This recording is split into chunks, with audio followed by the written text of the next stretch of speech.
Is you're even more stretched defensively with the injury to Joe Gomez? Have you got a time scale on Joe? No, not really. But I can confirm that he's not available for tomorrow evening.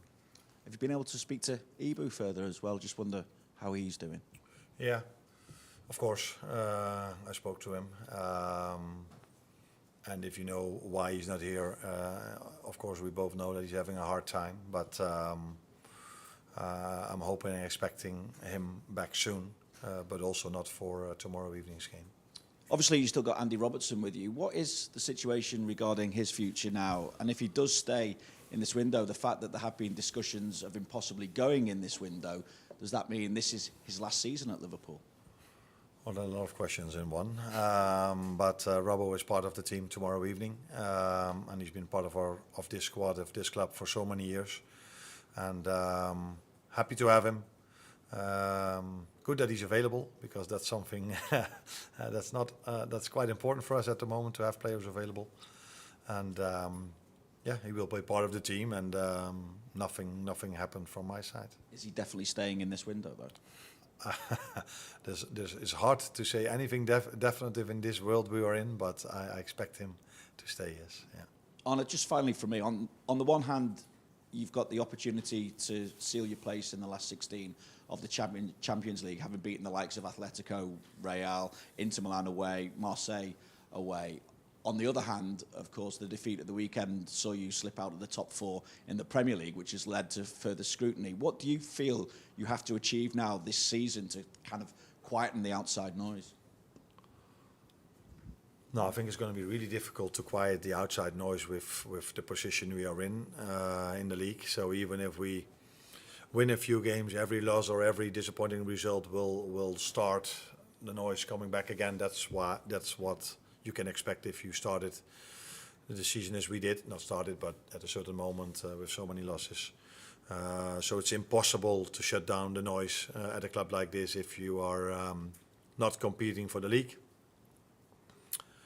What was the other? Was there another It's question? just, what do you feel though you have to achieve to? What we have to improve. Yeah, for me it's so simple. I think in between the boxes we're a very, very, very, very good team. The way we play out from the back, the way we bring the ball towards promising positions, is the box entries we have. We also against Bournemouth so many times we were in positions where I would like my players to be in. But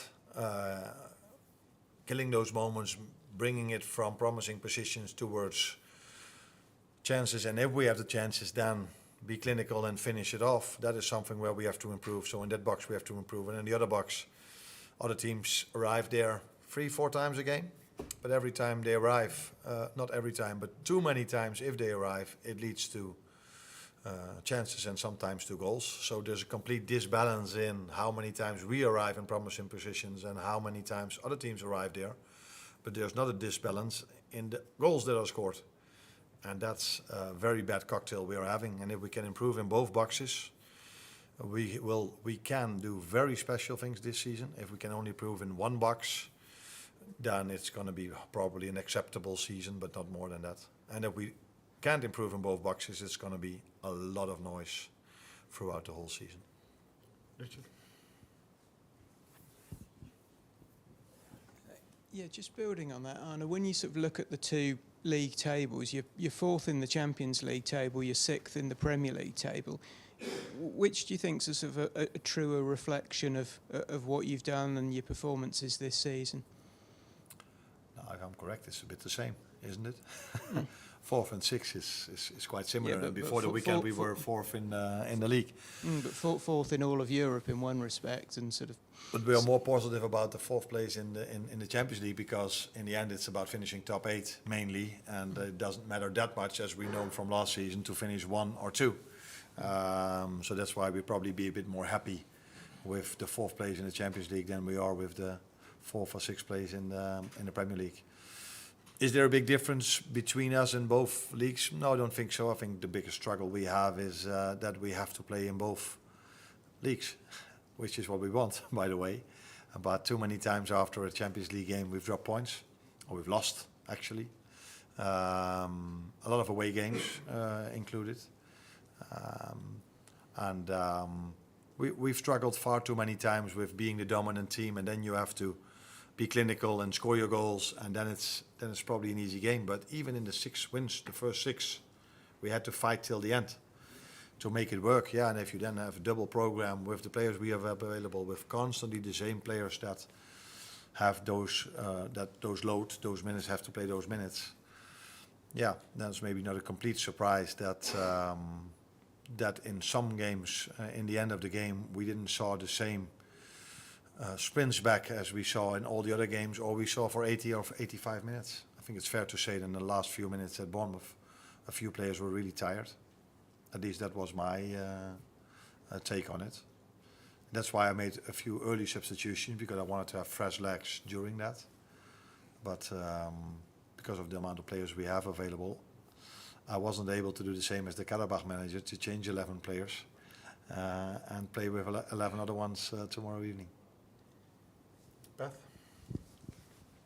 Hi, Anna. Just on that, on the fitness, obviously you're not expecting many players back from injury anytime soon. So is that a worry for the rest of the season in terms of managing those minutes, because you do only have a small number of players relatively to work with?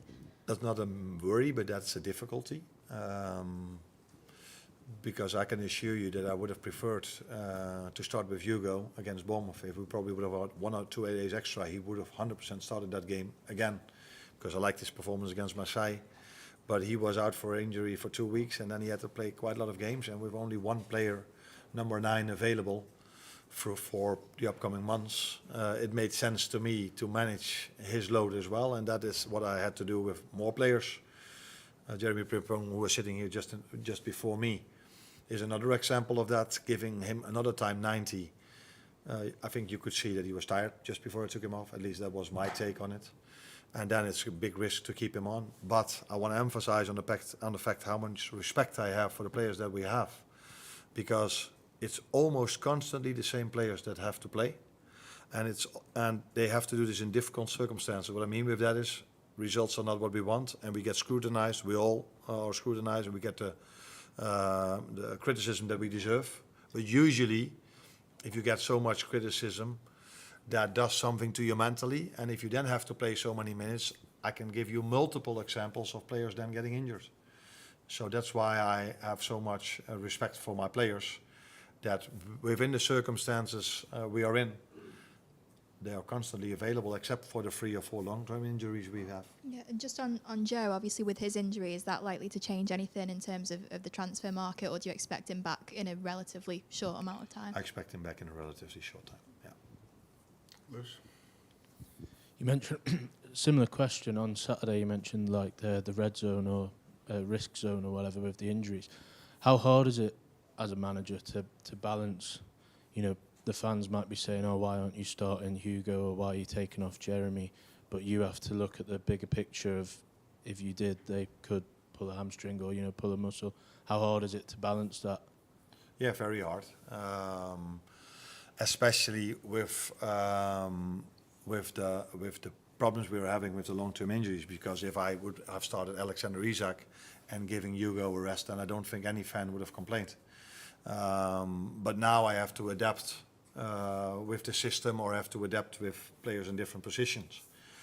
Taking Jeremy off, I don't think anyone would have complained if I could have brought the same type of player in that could do a similar job. But now I had ended up the game with 4 defenders at least. They were playing in right fullback, centre back, left fullback, and only 2 of them were real defenders. Yeah, that doesn't help, of course, with the narrative that I'm completely aware of. But what would even be worse, and that has also happened this season, Conor Bradley was a great example of that, that if I gave him two games in a row with a player that wasn't used to that, he got injured, was out for a few weeks again. So that is a difficult balance. And I'm not always, before people say, yeah, you don't listen to performance staff or medical staff, I'm listening, and sometimes I make my own decisions. There has been a player that was on the pitch and made a goal in the end of the game, where it probably would have been better to take him off earlier. So it's not always that you listen to that, but you use your eye. You see Jeremy Frimpong is tired. You see when he makes an action, just before I took him off, it wasn't the same as we are used of him. I speak to my players. I know from them how they feel and if they are ready to go again 90 minutes. So that you all take into account, and then you make a lineup and you decide on your substitutions. But that doesn't always, for people who don't have all the information, that could lead to scrutiny. I'm completely aware of that fact, and that is normal. If you're not aware of all the information,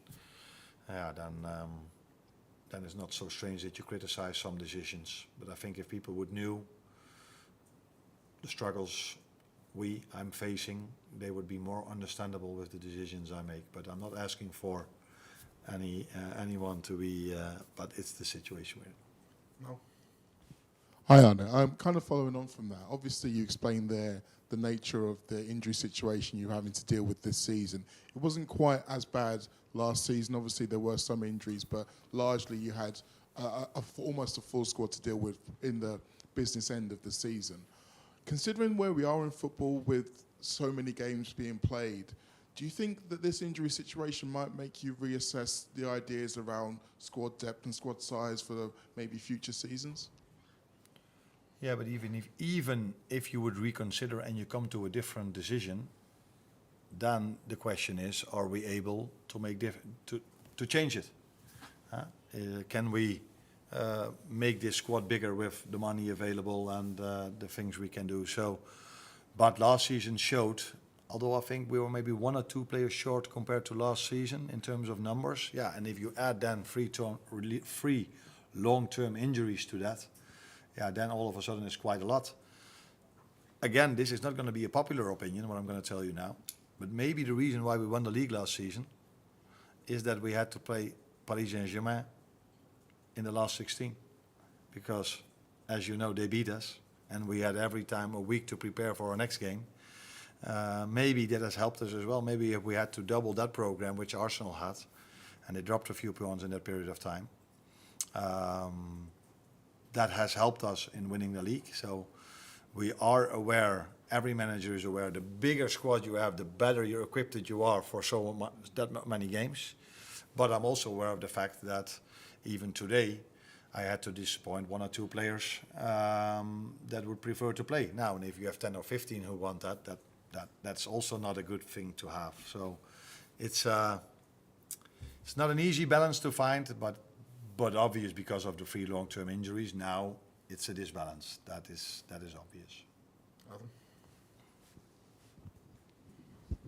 And I think you just said earlier that if you improve in one box, it would be an acceptable season. What would your definition of an acceptable season be? That's interesting, yeah. I was hoping no one would ask that. When you are Liverpool, the aim is to win the league. But we've only did this twice in the last 30 years. We want to be competitive in every single competition we are in. That's always the aim. But reality is also that in the last 3 years we've won 1 League Cup and 1 Premier League title. So when is things acceptable? I have my opinion about. I'm not going to share that. Outside world has his opinion about that. As we all know, it's a lot been said about the 450 million, where people tend to forget the 300 million we've brought in. So yeah, I have my opinion about what is acceptable, but I'm not going to share that. And but I think I give some info about with what I just said. This one here. Karabakh have had success against big European teams. Which aspects of their play are hardest to prepare for? Are harder to prepare. To prepare for? No, it's always the individuals, the players that make things difficult. In terms of playing style, they're very direct, fast players. Go very direct towards goal with a lot of runs in behind. Players who are comfortable on the ball. And as you said, they've shown this season against big clubs, because there are only big clubs in the Champions League, that they're a very good team and a hard team to beat. Even Chelsea, they were able to keep them on a 2-2. So I think even if you look at our Champions League campaign this season, some teams maybe have been lucky enough to face the ones that are now all outside the next round, so they're from 24 to 34. I think there's only one team from those 10 that we've faced. So we've had a lot of strong teams to face, and we did really well, but maybe 2 days afterwards when we had to play in the league, that brought us some problems because we've played so many strong teams in Europe. We'll look back.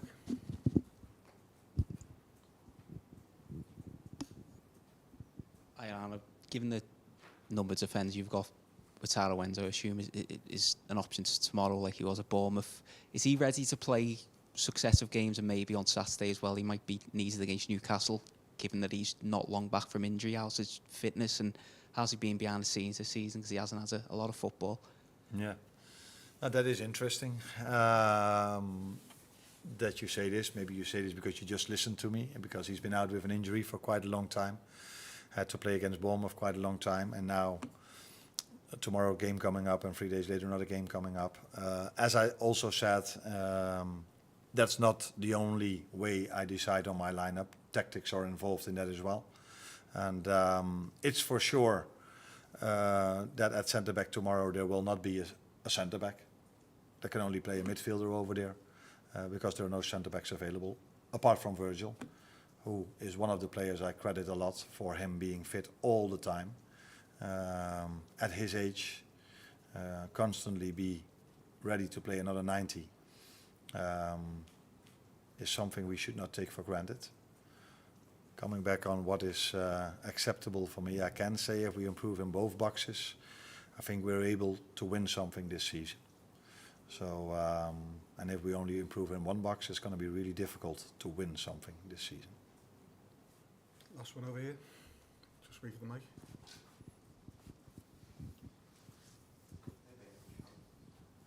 It's for him. So, hi Arne. Earlier today at the training center, you went out to the pitch with your Hungarian players. Could you tell us what was the topic of the conversation? And given the few defenders you have, do you consider to play Dom as a right back? Always consider, but I also consider to play him at the midfield. And the two Hungarians are usually the first one to come out.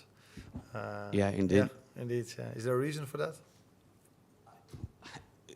I should ask you that. No, I mean maybe it's typical Hungarian, but the two of them are always outside, probably as the first two. Yeah, we spoke a bit about Karabakh, about tactics, about what we wanted to do tomorrow before I spoke to the rest of the team, and the challenges that are ahead of us and challenges in terms of Karabakh.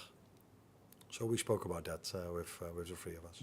So, and what about Dom? Do you consider to playing him as a right back, given that as I said, you have so few defenders? I consider him for every position almost. But we will wait and see. Jeremy Frimpong is there to play as a fullback, but he can also play as a winger. But on the right wing, I also have Mo Salah. So I have two options for the right wing to play, and one option with Jeremy as a right fullback. But if we include Dom or Curtis, then all of a sudden I have three options to play at right back. So, but we both agree on the fact that he's best playing in the midfield, and the two of us definitely agree on that. With the two, I mean Dominic and me. I don't know what your opinion is, but that's ours. Thank you. You're welcome.